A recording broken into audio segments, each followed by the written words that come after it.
दिवस होता 15 ऑगस्ट 1947. सगळीकडे लोक स्वातंत्र्य भेटल्याचा आनंद साजरा करत होते, पण दुसरीकडे मात्र हैदराबाद येथील लोकांवरती अन्याय व अत्याचार होत होता. रझाकारचे प्रमुख कासिम रझवी हे आपल्या भडकाऊ भाषणातून भारत देशाबद्दल लोकांच्या मनामध्ये हिंसा व द्वेष पसरवत होते आणि त्यांचे रझाकार भर दिवसा रस्त्यामध्ये लोकांवरती अन्याय व अत्याचार करत होते. संपूर्ण हैदराबादमध्ये द्वेष व हिंसेचे वातावरण पसरले होते. फक्त हैदराबादच नाही, महाराष्ट्रातील काही भागांमध्ये म्हणजेच मराठवाडा या भागात रझाकारने दहशत पसरवली होती. हैदराबादपासून जाणारे प्रत्येक रेल्वेला थांबवून लोकांना लुटले जात होते, महिलांसोबत अत्याचार करत होते आणि लोकांना मारहाणीसुद्धा करत होते. हैदराबादचे निजाम मीर उस्मान अली खान हे हैदराबादला एक वेगळे राष्ट्र करण्याच्या तयारीत होते. त्यांना हैदराबाद हा एक वेगळा देश म्हणून पाहिजे होता. वेगळे राष्ट्र होण्यासाठी त्यांनी इतकी जिद्द धरली. त्यासाठी त्यांनी भारत देशासोबत लढण्यासाठी विदेशातून शस्त्र व हत्यार मागवू लागले. भारत सरकारला हैदराबाद हा शांतीपूर्ण संमतीने भारताशी जोडायचा होता. त्यासाठी त्यांनी अनेक प्रयत्न केले, पण सगळे प्रयत्न वाया गेले. निजाम हा समजून सांगून ऐकणारा नव्हता, पण त्यांची कटकारस्थाने बघून आणि हैदराबादची परिस्थिती बघून सरदार वल्लभभाई पटेल यांनी ऑपरेशन पोलो लॉन्च करून केवळ 5 दिवसांमध्ये हैदराबादला भारतामध्ये सामील करून घेतले.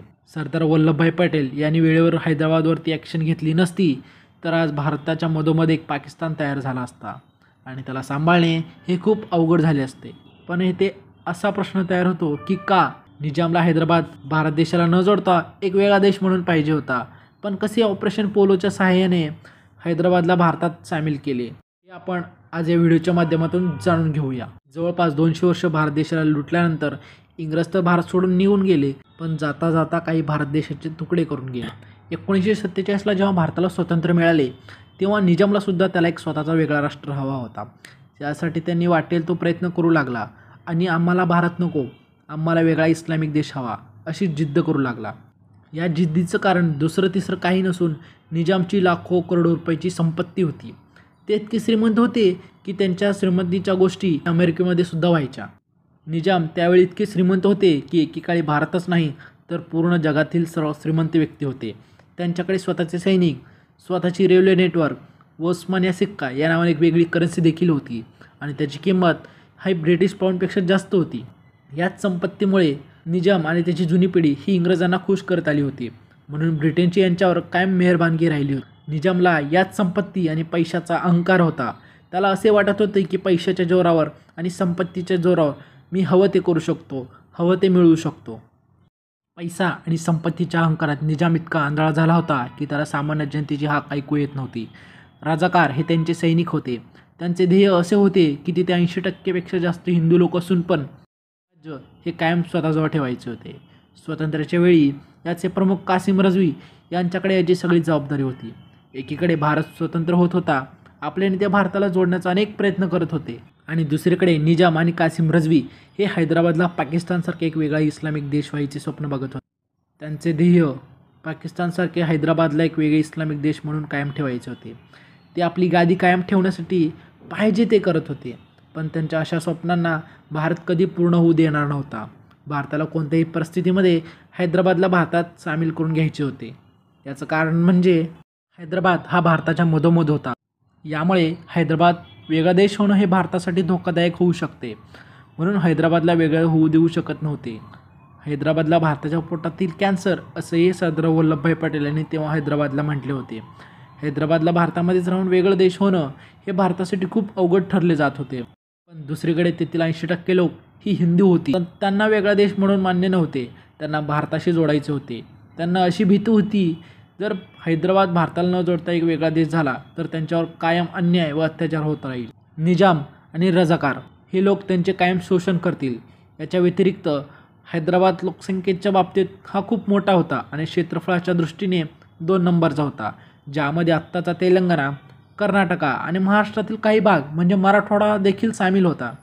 म्हणूनच हैदराबादला भारताशी जोडायचे हे खूप महत्त्वाचे होते, पण कितीही इच्छा असली तरी ते मिळवणे हे खूप सोपे नव्हते.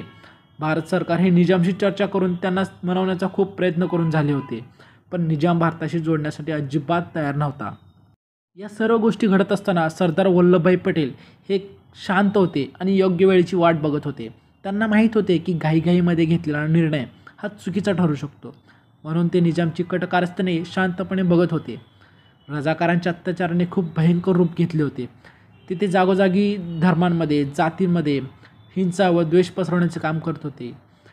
ग्रामीण भाग असो किंवा शहरी भाग, दंगली घडत होते.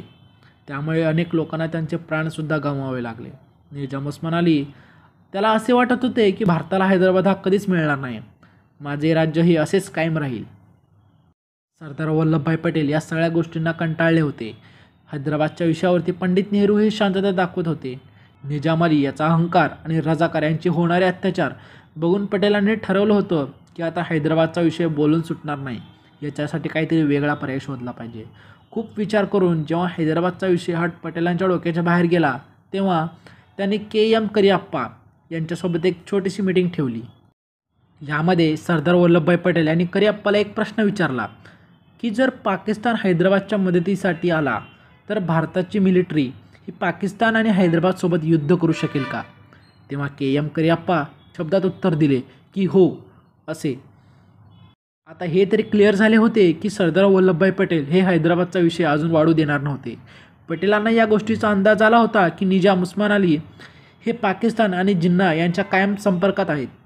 म्हणून फक्त बोलून चालून गोष्टी सुधारणार नव्हत्या. जर उशीर झाला तर भारत हैदराबादला कायम गमावला असता. त्यांचं असं म्हणणं होतं की हैदराबादला स्वतंत्र देणं म्हणजे भारतासाठी धोका ठरू शकतो. भारताची सुरक्षा धोक्यात येऊ शकते. निजाम यांनी युरोपमधील काही देशांकडे मदत मागितली पण त्यांना तिथे काही खास मदत भेटली नाही. मग त्यांनी भारताशी युद्ध करायचे ठरवले. त्यासाठी त्यांनी पाकिस्तानची मदत घेऊन फ्रान्सकडून शस्त्र मागवू लागला.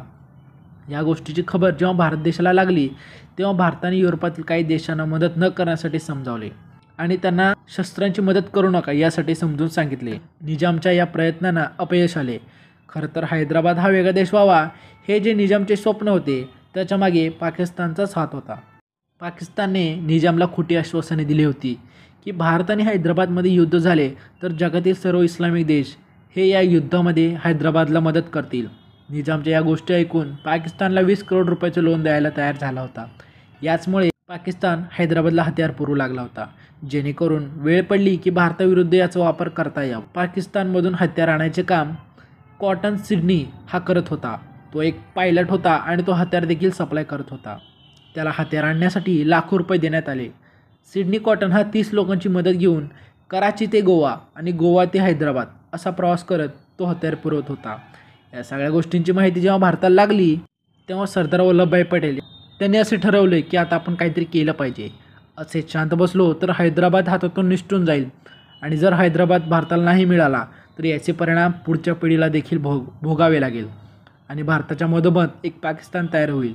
या गोष्टीची चिंता सरदार वल्लभभाई पटेल यांना वाटू लागली. याच दरम्यान 21 जून 1938 रोजी माउंटबॅटन भारतातून निघून जातात आणि 11 सप्टेंबर 1938ला मोहम्मद अली जिन्ना यांचा मृत्यू होतो. यामुळे पाकिस्तान हा शोकांतिकामध्ये असतो. सरदार वल्लभभाई पटेल यांनी विचार केला की हैदराबादवरती मिलिटरी ॲक्शन घेण्यासाठी याच्यापेक्षा दुसरी चांगली वेळ नसू शकते आणि त्यांनी जिन्नाच्या मृत्यूच्या 2 दिवसानंतरच म्हणजे 13 सप्टेंबर 1938ला ऑपरेशन पोलो लॉन्च केले आणि पहाटे 4 वाजता इंडियन आर्मीला हैदराबादमध्ये पाठवले. इंडियन आर्मीने 36,000 सैनिकांना या मिशनसाठी पाठवले होते जे हैदराबादच्या वेगवेगळ्या भागांमध्ये जाऊन तेथील निजाम आणि रजाकारांसोबत लढत होते. भारतीय सेनेचा पहिला हमला सोलापूर सिकंदराबाद हायवेवरती नळदुर्ग किल्ल्यात झाला. येथे भारतीय सेनेने निजामच्या सेनेला आणि रजाकारांना चिरडून टाकले. हळूहळू पूर्ण हैदराबादमध्ये भारतीय सेना पोहोचली. निजामचे 2 लाख रजाकार आणि आपले फक्त 36,000 सैनिकांसमोर कमजोर पडू लागले. हळूहळू सगळीकडे रजाकार आणि निजाम हे भारतीय सैनिकांसमोर नतमस्तक होऊ लागले. केवळ 5 दिवसांमध्ये भारतीय सैनिकांनी पूर्ण हैदराबादमध्ये आपला जम बसवला आणि निजाम उस्मान अली याच्या महालाला घेराव घातला. निजामचे स्वप्न हे तुटत असल्याचे दिसून येत होते. निजामने मदतीसाठी युरोपमधील काही देशांकडे मदत मागितली पण त्यांना कुठेच काही मदत मिळत नव्हती. शेवटी त्यांनी 17 सप्टेंबर 1938ला शरणागती पत्करली म्हणजेच हार मान्य केली. याचसोबत ऑपरेशन पोलोच्या यशस्वी परिणामामुळे 17 सप्टेंबर 1938 रोजी हैदराबाद हा भारताचा अविभाज्य भाग झाला. म्हणून दरवर्षी 17 सप्टेंबर हा मराठवाडा मुक्ती संग्राम दिन म्हणून ओळखला जातो.